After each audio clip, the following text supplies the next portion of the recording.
Yo guys, what's up? It's me and I'm back with another video, and today I think that I broke Call of Duty Black Ops 3 a little bit. So let me explain what is this video all about. So as you can see in the background, I'm using the FFAR, which is a DLC gun. And you know, I had it for a while. I was actually live streaming and I was like, you know what? I'm gonna give the FFAR a go because I'm bored with Call of Duty BO3, and I was like, yeah, I have like 2 DLC guns, so let me actually see, you know, if they are worth it, because I've been playing with the FFAR for like a little bit.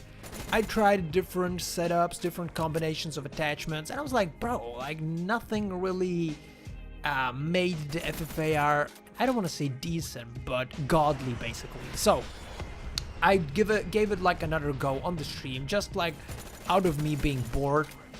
I put on the attachments following: ELO, grip, extended mags, fast mags.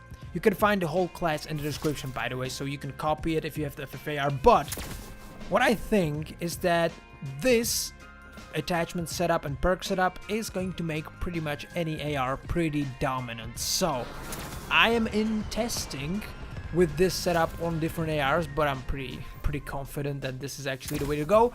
So why did I call this video how to break Call of Duty Black Ops 3? So in the previous video I declared that this game is basically pay to win. You either paid for the supply drops, or you've been lucky enough, you played the game in its prime and had the opportunity to go for triple plays and you got the good DLC guns.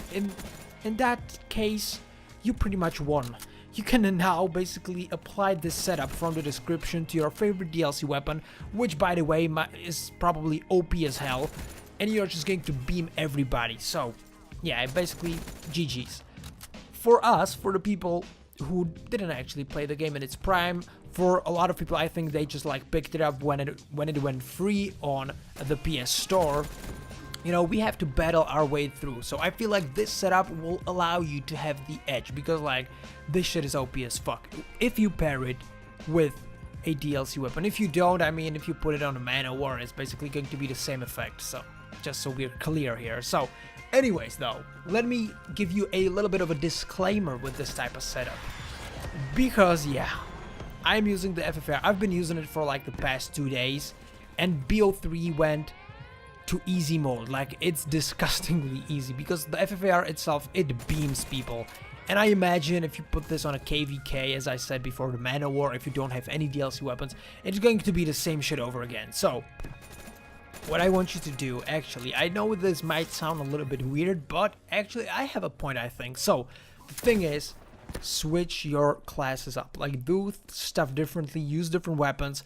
Because listen to me, bros, like when you get caught up on this OP as hell type of setup, right, you'll get so used to it, you'll get so used to having a gun that can basically destroy anybody on any range, that when you know, pick up BO4, let's say, and you will start playing with hopefully more balanced weapons, you're going to run into an issue, because, you know, your brain adapts to the new situation, to the new weapons and stuff like that pretty fast.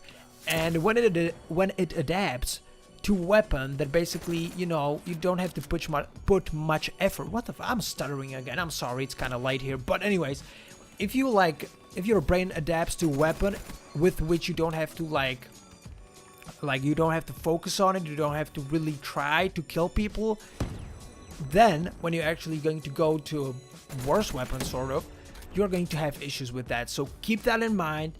Use like single fire weapons on boss. I talked about it. I made a whole video about how I practice, how I keep my shot warm and stuff like that. So definitely apply these tips so your shot is dominant in Call of Duty BO4. I know that this video went from how to break Call of Duty to how to improve your aim real fast, but I feel like, you know, it is kind of connected in a sense. I just wanted to get that disclaimer. By the way, this gameplay, I didn't manage to say it in the beginning. As you saw, I got the last kill of the match with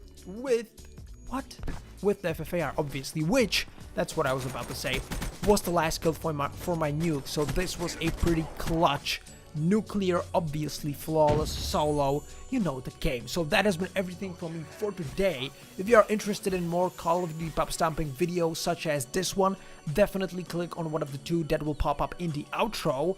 By the way, don't forget to check out the team that I pop stomp for, which is obviously Spade Pop Stomping at the moment. And if you want to catch me streaming, then check the description, because there is a link to my Twitter, where I basically inform people about my live streams, uploads, and stuff like that. So anyways, I want to thank you for watching again, and I hope I'll see you with my another upload.